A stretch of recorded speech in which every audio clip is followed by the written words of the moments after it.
এখানে দেখো অঙ্কটা আছে।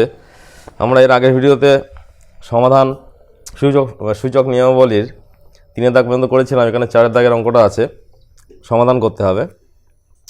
কি আছে অঙ্কটা দেখি। তাহলে আমরা সমস্তগুলোকে 2 এর পাওয়ারে ভেঙে দেবো, যেগুলো বেজ আছে।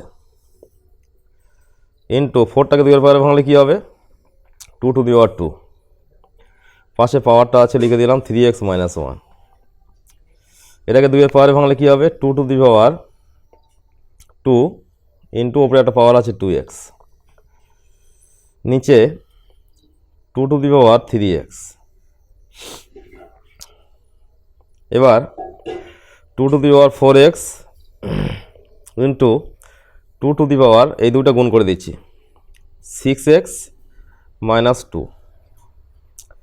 ওপরে হয়েছে 2 to the power 4x into এই যে নিচে পাওয়ারটা আছে 2, এটাকে আমরা উপরে নিয়ে যাব।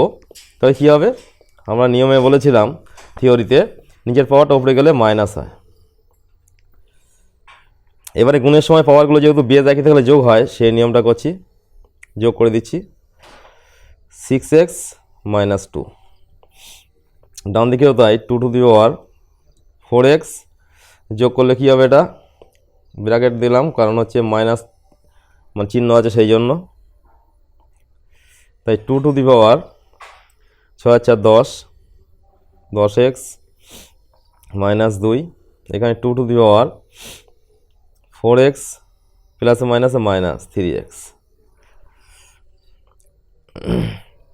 2 টু দি পাওয়ার, তাহলে দেখো সেই নিয়ম আমরা চলে আসি, যোগ বিয়োগ করেছি।